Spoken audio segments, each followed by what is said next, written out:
Já voltamos com o Terê Como Vamos, deixamos uma pergunta no ar aqui para o doutor Maurício. E aí, doutor, como essa questão da ficha limpa entra na relação de Teresópolis? Olha só,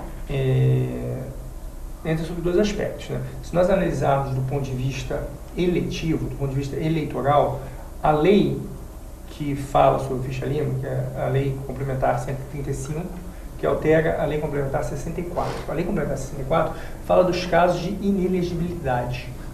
Eu falo que o mais difícil de inelegibilidade é você falar inelegibilidade sem travar a língua, né? É uma lei nacional. A lei nacional significa o seguinte: obriga tanto a União, quanto o Estado, quanto o município. Sobre esse aspecto, Teresópolis está inserida. Com relação à PEC e a lei do deputado Salomão, que fala sobre a ficha limpa no Estado do Rio de Janeiro, é uma lei estadual, vai obrigar o Estado e o município onde ela está inserida. Com relação à eleição que nós teremos em 2012, nós temos uma aplicação imediata dessa lei. Ou seja, os pedidos de registro de candidatura, eles serão analisados à luz dessa lei complementar 64. Se a pessoa, ao pleitear a candidatura dela, ela atende aqueles requisitos da lei, se ela poderá ser ou não candidata dentro daquela situação. Há duas questões que são muito debatidas. A primeira questão é a questão da presunção de inocência. Antigamente, exigia-se o trânsito em julgado de uma condenação criminal, ou seja, aquela condenação criminal onde não caberia mais recurso, para que a pessoa pudesse sofrer um efeito secundário da condenação, que seria a não possibilidade de ser candidato. Exigia-se isso. Hoje mudou. Hoje basta que a pessoa tenha uma condenação por órgão colegiado. Essa primeira discussão vem o questionamento se isso feriria o princípio de presunção de inocência ou não. Há quem diga que não fere pelo seguinte: o princípio de presunção de inocência é aplicado na esfera penal. Isso seria uma condição de elegibilidade, não seria uma sanção penal. Ele vai continuar sendo considerado primário, né, até que haja a condenação, mas para fins de registro de candidatura, para fins de elegibilidade, ele poderia ser sancionado, né? A segunda questão que as pessoas discutem muito, que eu acho que é mais importante até, é a possibilidade dessas novas condições de elegibilidade retroagirem. Ou seja, eu cometi um ato que, à época que eu cometi, esse ato não era sancionado com a impossibilidade de eu obter um registro, né? E, no entanto, a lei mudou e agora, por eu ter cometido aquele ato antes da lei, eu vou ter minha candidatura negada por essa situação. Ou, quando eu cometi aquele ato, as penas aumentaram de 3 para 8 anos, era só de 3 anos. E agora essa pena aumentou para 8 anos. Essa discussão, embora as pessoas foquem muito na discussão do aspecto penal, que eu acho que é uma discussão mais relevante. Porque nós temos muitas pessoas que foram condenadas na eleição de 2008 e a sanção à época era apenas de 3 anos. E a sanção agora é de 8 anos. Ou seja, naquele momento, se valer a lei de 2008, a pessoa pode se candidatar em 2012.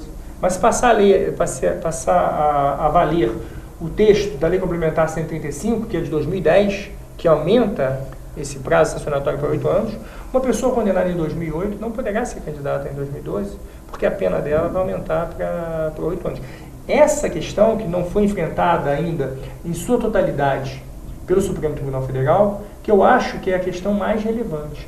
Isso sim, se for a partir dessa definição, e não da definição se precisa do trânsito em julgado ou se precisa da condenação por colegiado, que nós vamos ter muitas modificações no quadro eleitoral, seja em Teresópolis, seja em qualquer outro município do Brasil. Deputado. Olha, essa é uma questão polêmica realmente, porque, como disse o doutor Maurício, a questão das pessoas serem condenadas, né? Você tem várias instâncias que você pode recorrer. O que acontecia, o que acontece no Brasil? Aquilo que foi criado como, vamos dizer, um instrumento a serviço da democracia e do direito de defesa de um cidadão, isso passou a ser utilizado como um mecanismo de manobra para postergar, não é, a decisão. Inclusive, Manobras essas que em outras áreas levaram à prescrição de processos. O mais recente que foi falado aí foi o caso do Edmundo, na questão do trânsito, prescreveu. Então, essa manobra, ela que vinha sendo utilizada... Só explicar para a população o que é a prescrição. A prescrição é o seguinte, é a perda do Estado, perda do direito do Estado de punir. Não significa que a pessoa é inocente, né? Não significa que o fato não existiu. Significa só o seguinte, passou um lapso temporal tão grande, seja normalmente por inércia do Estado, que o Estado perdeu o direito de punir aquela pessoa. Embora reconheça que aquela pessoa cometeu um crime, que aquela pessoa não está cobertada de nenhum fato excludente de licitude, como legítima defesa, por exemplo, e que aquela pessoa é culpada, pode ser culpável. Ou seja, tão somente pela inércia do Estado. Isso é importante porque muita gente tem aqui em Teresópolis o crime prescrito e bate no peito, foi absolvido, mas inocente não é. É isso aí. O crime foi prescrito, não pode ter ação judicial em cima dele, mas a história está lá para todo mundo. Só o Estado perdeu o direito de punir. Exatamente, mas a história continua, ninguém apaga a história.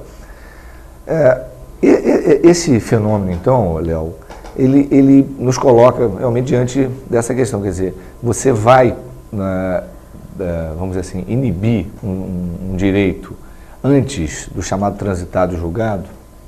Essa é a questão que se fala. Agora, por outro lado, do ponto de vista da democracia, essa postergação, enfim, o fato de não haver punição, também tem feito com que a população fique cada vez mais desmotivada, descrente, revoltada com a comunidade política.